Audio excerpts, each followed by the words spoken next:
Hi, I'm Stephen Van Tassel. You're listening to Living the Wildlife, discussing all things related to vertebrate pest control as part of the Pest Geek Podcast family. This is the disclaimer for Wildlife Control Consultant and Pest Geek Podcast for the Living the Wildlife Podcast.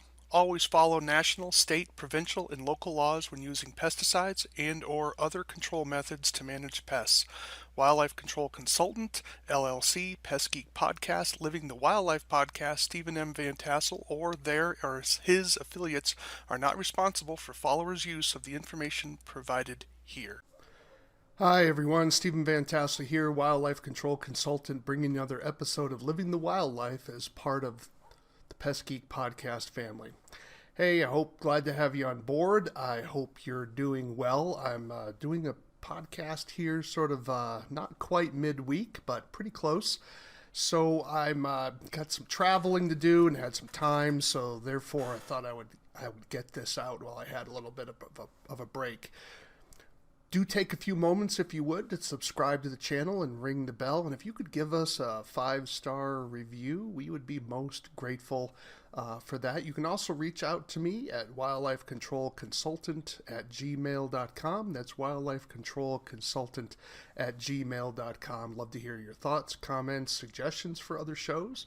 And of course, even if you have criticisms, I'll hear those as well. You can also join us on the Pest Geek Podcast Facebook group. We'd love to have you there. You can be a place where you can discuss issues about your business and about other topics in that particular area of like-minded individuals with professionals. So that would be great if you would do that. Well, this week, I thought I would talk about a particular book that I read a while back, and it was kind of a powerful book.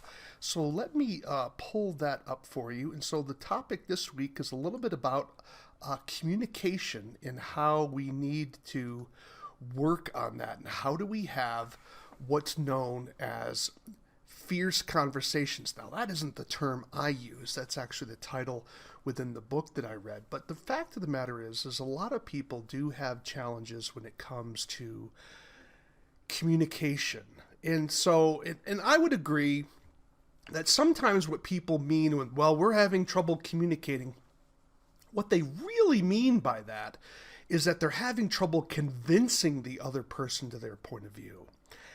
That is not what this is about. I mean, that's a lot of a modern, guru type stuff. If we could just communicate more, all of our problems would go away. No, that's simply not true. The fact of the matter is, a lot of times we're communicating and we're angry at each other precisely because we know what each other believes and we just profoundly disagree. It's not an information issue. Nevertheless, we have to all agree that there are many conversations where people are actually talking past one another and they're failing to be forthright and honest to get to the deep-seated issues so that the truth can win out and the relationship can move forward. That's a different thing altogether, and that's what this book is about, is how do we have those difficult conversations with people in a manner that is both honest with yourself, respectful of the other person, and done with an attempt to try to find progress or harmony or a proper resolution. Just consider, relationships with your spouse, consider relationships with your colleagues, and consider your relationships with your employees. In my limited experience in the industry, even though I've been in it for decades at this point, but I'm still limited in the sense that there's a lot of experiences I haven't had. The fact is that I think that our industry really has difficulty communicating with people. And I think part of the problem with that is that we have a lot of people that are drawn to this industry because they like to be alone. They don't like to be in an office. They're not wordsmiths. They're get it done people, like to work with their hands, and they struggle, of course, with customers. Now, they may do better with customers because they're motivated by the paycheck. But when it comes to their colleagues and perhaps their employees, they can become little tyrants. And where they will, if I disagree with you, I must hate you as well. And that's certainly been the case for many people that I've encountered that I've disagreed with. They can't disagree with you and still be friends. They have to disagree with you and hate you at the same time. And in some cases, it's actually destroyed relationships. And so this particular book, Fierce Conversations, addresses some of this. So why don't we get into that? I hope I piqued your interest on that. So here's the problem, right? So how do we handle tough conversations? How do you deal with situations where you need to have that difficult talk with an employee, maybe a valuable employee, that perhaps their behavior or their workmanship hasn't reached or hasn't been maintaining company standards? Perhaps you're seeing a pattern of behavior that's concerning you and you're afraid where it's going to lead. Maybe there's a topic with a spouse or your children that you know if you bring it up, it's going to be fireworks. Maybe it's about an in-law, and they're going to be all geared up to defend this in-law when you know that there's something seriously wrong here, and they're just sort of playing the identity game. You know, this is my tribe, and I've got to defend my tribe come hell or high water. You know, you might have met people who do that. You know, it's like my country, right or wrong. It's like where they defend their nation even when the nation's done egregious things. We all want patriotism. We all want people to love their country. But when you're so blinded by that patriotism that you can't see the mistakes that the country has made, there's just something wrong with that. And people do that with their relationships. And so the book deals with how do we approach these types of issues. How about something more subtle where you need to change the culture of your company? Now, I know most of you don't have employees. Nevertheless, what's the culture like in your family? What's the culture like in your relationships? Is it positive? Is it enhancing people? Are they becoming better individuals, more virtuous, more moral, more admirable in their behavior? And if that's not the case, then sometimes these tough conversations have to be done, right? And maybe put something concrete here. Maybe your spouse just isn't maybe cleaning the house the way you think he should. Well, how do you discuss that without destroying the marriage or the relationship? How do you tell the truth? And I put that that truth is in quotes because one of the principles of the book is trying to help you understand that you need to be truthful, but you also have to recognize that your understanding of the truth may not be the entire truth, nor can it could also be possible that you don't have the truth in its objective sense. You have sort of your truth, your perspective, but you're missing something. And you have to be sensitive to that. So let's get on with the particular book. So here it is. It's by a lady named Susan Scott, and she owns a company called Fierce Inc. And so she's basically a consultant that works with corporations and executives to help them work through communication challenges that they're having in their businesses or in their personal lives and their corporate structure. It's been through 39 printings, which is just, that is just amazing, right? Understand that the first printing of a book essentially pays for the book. Every printing after that is essentially, other than the actual cost of printing the book, is all profit, unless they're doing a lot more advertising. 39 printings, that's just a monster seller. Okay, that's just amazing. So she's revised this particular book, and this is the one that I read. I read the revised and updated version.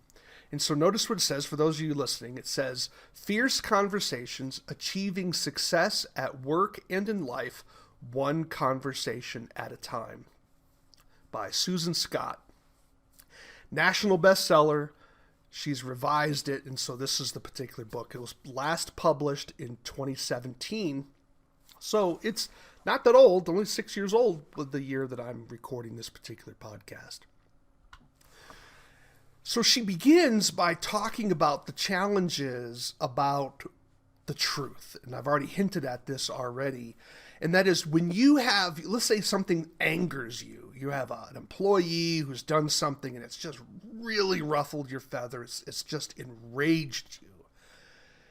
You need to step back before you ream the person out, because you have to ask the question, do you truly have an accurate understanding of what the worker did? That's the difference between your truth and the truth. And this is a quote, for those of you who can't see the screen. It says, all conversations are with ourselves, and sometimes they include other people. So her point is that you're having this, you're ruminating on this, like, I know what this person did, I'm going to really have to ream them out. And you're having this conversation with yourself, and on occasion you'll actually reach out and talk to the person that it actually affects and that actually deals with. And we need to be sure that we have this opening, because there's two responses. You can explode on your employee, or you can bury this anger. And let me tell you, sooner or later, it's going to come out. And it's going to come out at the wrong time where you don't have all the justification. So her point is that you need to have these conversations with people that are difficult, but you need to do it in a manner that you don't destroy the relationship and you actually get at the truth. So she provides some strategies here. And so this is how you sort of frame the issue. And she's asking, when you're talking with this other individual, have you truly heard their perspective? Or are you so dedicated on getting your points across, you haven't understood? And she points out that it's important that people want, if nothing else, they want to be understood. Because that gives a level of dignity. Now, I know some of you may be saying, oh, Stephen, I'm so tired of this touchy-feely stuff. Now, just hear me out here. I'm not a very touchy-feely person, but it is important, I hope we would all agree, we need to be concerned about the truth. As painful it is, one of the analogies I use when I give talks, I said, I stand on the scale and I'm offended all the time, right? Because the scale is giving me a number that I don't like. Now, that's the truth, whether I like it or not, right? Now, obviously, that's an inanimate object I'm dealing with, right? But we need to care about the truth, but we also need to make sure that our truth is accurate. Just because we think it's true doesn't make it true. And many times in our industry, people, because they're type A personalities, they want to be in control. Sometimes there's baggage with people they've had in their past, and they're like, I'm going to make sure I'm number one. I'm always going to win. I'm going to crush the opposition, blah, blah, blah. And they might be right, they might be accurate, but they destroy the relationship in their wake. And that's not what you want to do. You want to uphold the truth, because that is important. But you also want, to the extent that you can, maintain the relationship. And part of the way you do that is hearing the other person without interrupting them and truly listening. The second principle is, have you doubted, truly doubted, questioned your own perspective?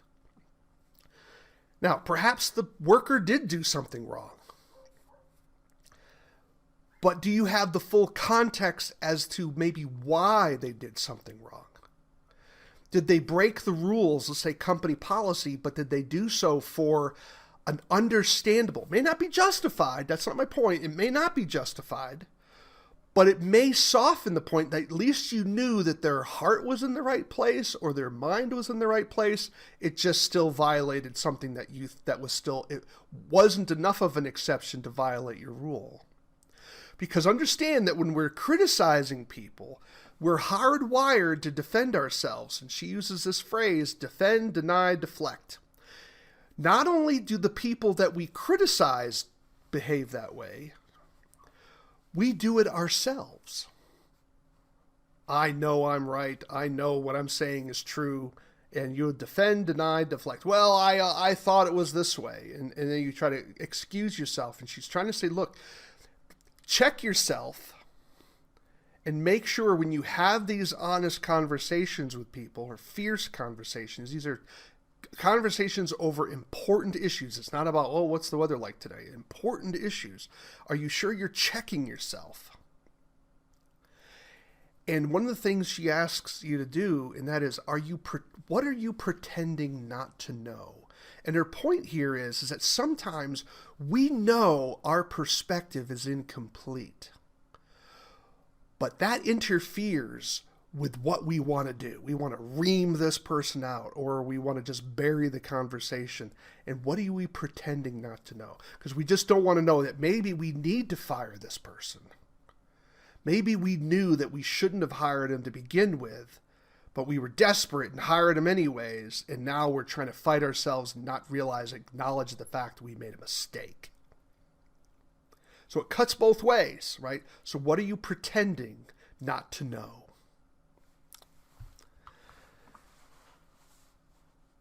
She continues and points out, she says, nothing is more dangerous than an idea if it's the only one you have. And her point is that we have to be careful of this sort of bulldog attitude towards our own perspective or our own ideas, that if we're truly trying to build community within our company, within our relationships, we have to be willing to listen to other people's ideas.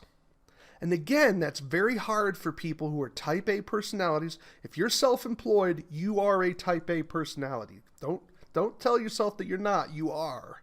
You want to win. You have to run your business. You've got to be tough. Otherwise, there's no way you can survive in your business.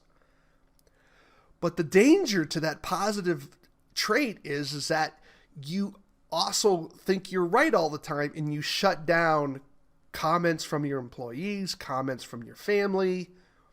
You know, your spouse may be saying you work too much. Well, I'm just trying to feed my family, right? What are you trying to pretend not to know? Okay, so we need to be open to our ideas, and this is something she spends a lot of time on, the importance of not getting so tunnel vision in your own perspective, and that's an attitudinal check that you've got to work with. So one of the strategies she also talks about, that when you're trying to have a deep conversation with someone, one of the techniques that you can do is do what's called a mineral rights conversation. Now, how she defines mineral rights is that this is a period of time where you ask permission of the other person to start asking a series of questions to try to really delve down to the root issue, so that you can fully understand the other person's perspective. Now, not all conversations require this, but there is a technique. I believe it was a Japanese guy. His name escapes me. But nevertheless, the idea was that whenever you're thinking about something, wanting to do something, ask the 5 whys. Why do you want to do this? Well, why number 1? And then why do you want to do that? And then the idea being is once you get to the 5th why, you've basically run out. You're getting to the rock bottom reason of why you're doing something. Well, the same way here, when you're communicating with someone who is that you're trying to have a difficult conversation with, sometimes you've got to get to those root issues. And that's a mineral rights conversation. So it's basically being transparent. And all you do is you don't comment on what they said. You're asking questions to be sure you truly understand their perspective, but you're getting into some deep stuff. Now, all conversations, as I said before, don't have to go this deep, but sometimes when you're like, well, what's causing you to behave this way? Or why do you think we're having this conflict? Things like that. Those are going to be situations where you have to get down to the deep level.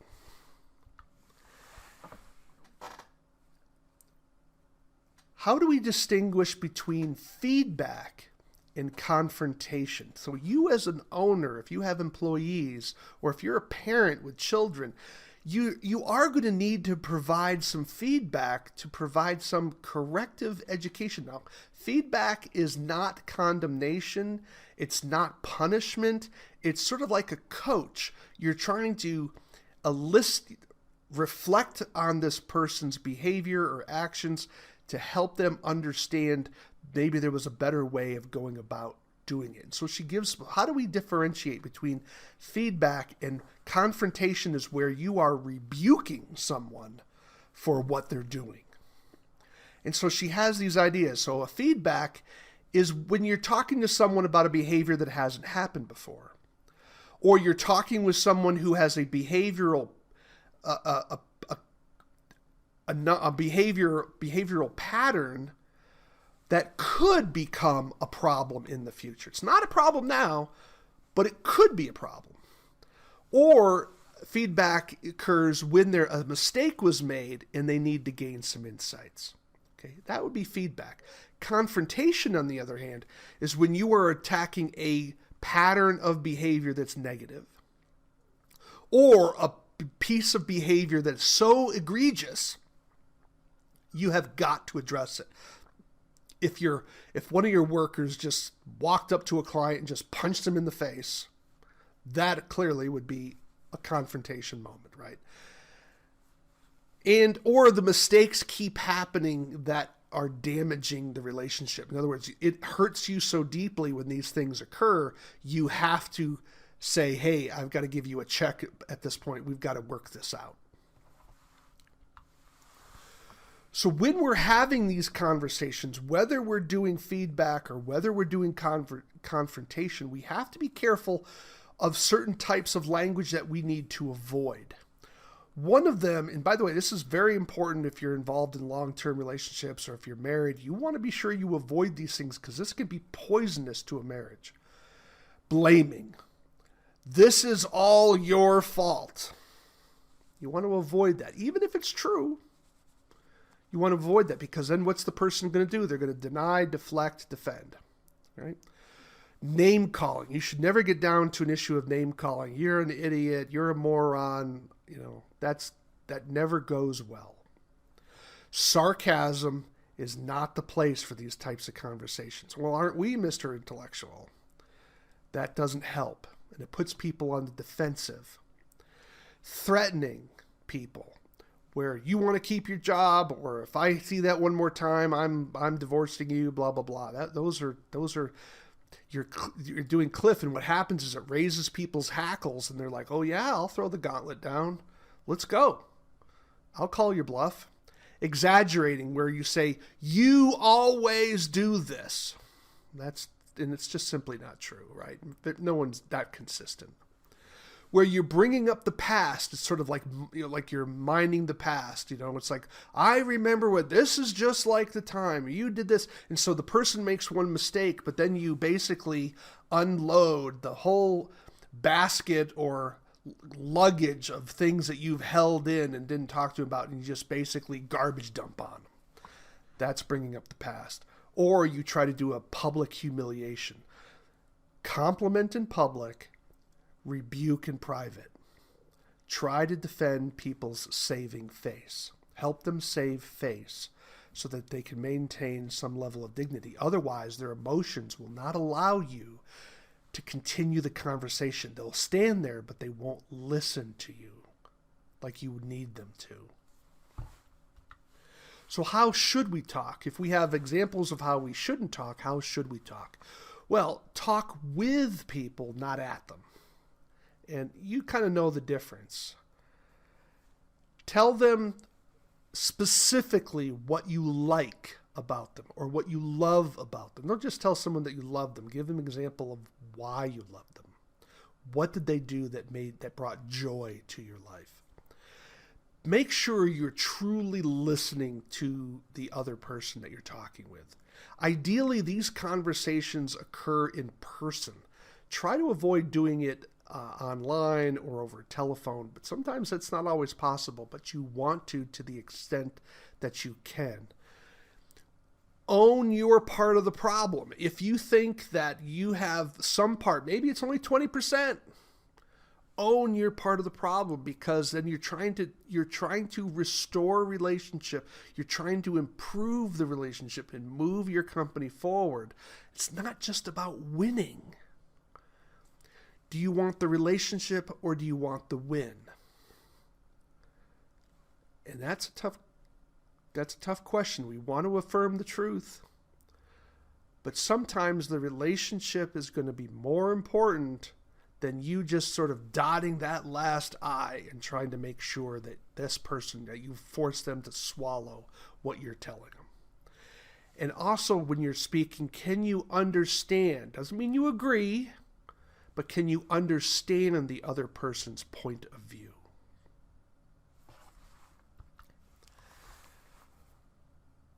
When you have these difficult conversations, when you have these fierce conversations about deeply emotional issues, about important issues, you have to recognize that you can't always control what the results will be. That's what she means when she says, own the emotional wake of your words. A wake occurs when you're riding a boat. There's a wake of where the boat has displaced water and it creates a wave. That's called a wake. So when you have these difficult conversations with people, there's going to be emotional fallout from these conversations. Now, ideally, it's positive. It ends up moving you both forward. Sometimes, however, it ends the relationship. Think of someone that let's say they're a drug addict and you've been working with them for years and years and years and nothing's worked. And finally, you've had enough and you just have to move on. They could be calling you and complaining and you threw them under the bus, blah, blah, blah, all the manipulative things that people who are drug addicts do. You have to sometimes just own that. It's like, well, I understand that this was hurtful to you. That's just the reality of it. Now, this is where it's not an excuse to be cruel. It's not an excuse to be mean. But sometimes you have to recognize that when you come to a firm conclusion where it's sort of like your line in the sand, it's not something you can give up, that's deeply seated with you, then you need to own the fact that there's consequences for that because you can't control what other people do. Always tell the truth.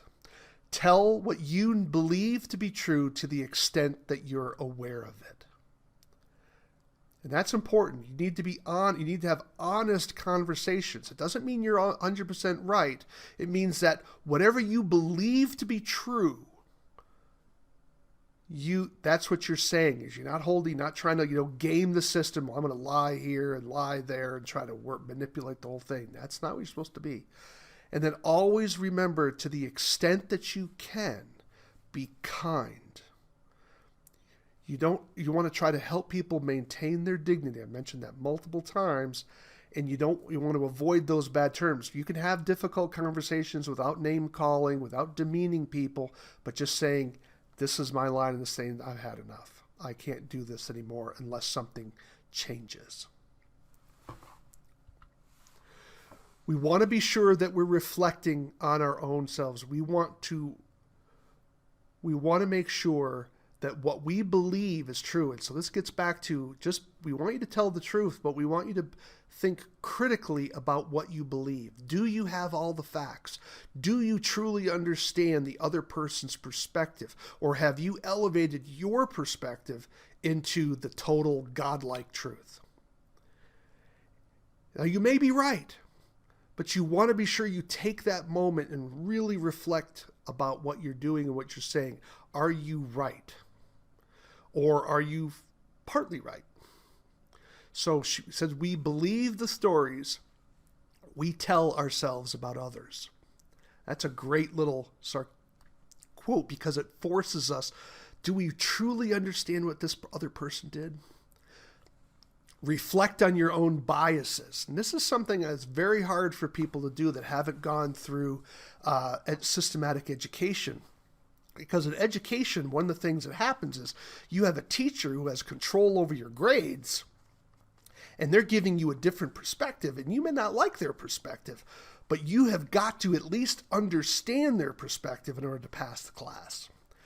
And with people that haven't gone through academic training, this can be something that's very difficult for them to process. It's sometimes very hard for people to step out of their own perspective and look at other people's perspectives and ask themselves, am I right? Or can I at least appreciate the other person's and maybe work to find a way where we can both agree without compromising ourselves unnecessarily?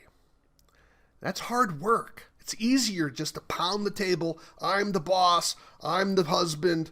I'm in charge. Ugh. I'm take my billy club and bang it on the table or whatever, my caveman axe or whatever, and I'm going to just power through it. Well, that'll work, but it's going to have a lot of devastation in its wake. Always be critical of yourself before you are critical of others. Sometimes parents, for example, have trouble with their children because they have failed as a parent to discipline and be consistent in their discipline with children. And then they're shocked when the little buggers are hellions. Well, it's because, my dad used to say this all the time. He's amazed at how many parents lie to their children all the time. Let me give an illustration. You do that one more time and I'm going to do something about it. And of course the kid does it again. Nothing happens. Well, you just lied to your child. So don't be shocked when they keep pushing the boundaries because they're wanting to see when are you going to follow through with what you said, right? So this is an area where we need to be critical of ourselves before we begin judging others. You may have heard someone called Jesus who said we need to make sure we pluck the log out of our own eye before we pluck the sliver out of the other person's eye, right? Doesn't mean we can't judge other people. A lot of people misunderstand that, okay? A lot of pagans and people that don't understand what they think is Christianity. We can still judge people. We're going to do it all the time. But nevertheless, Jesus wants us to be sure that we're self-critical. If you're not a Christian, then look at some other tradition there. But nevertheless, be critical of yourself before you're critical of others. And you're going to find that these fierce conversations can be managed more effectively, carefully, and you'll have a better likelihood of a positive outcome rather than just simply relational destruction that so often happens when we have difficult conversations. Well, I hope you found that helpful, at least not for your business, hopefully for your personal relationships, because as a self-employed individual, you need to be sure that your home life is intact, because there's no use getting all of this money and working so hard and destroy your family at the same time. That's a Pyrrhic victory where it's just not worth the win. So I hope that was helpful for you. Again, my name is Stephen Van Tassel. You've been listening to Living the Wildlife as part of the Pest Geek Podcast family. Do take a few moments, if you would, subscribe to the channel, ring the bell. Join us on Facebook, the Pest Geek Podcast Facebook. We'd love to have you. If you want to reach out to me, you can reach me at wildlifecontrolconsultant@gmail.com. wildlifecontrolconsultant@gmail.com. Would love to hear from you. And again, this is Living the Wildlife. Why is it Living the Wildlife? Well, because we want you to live the wildlife, not be the wildlife. Take care, everybody.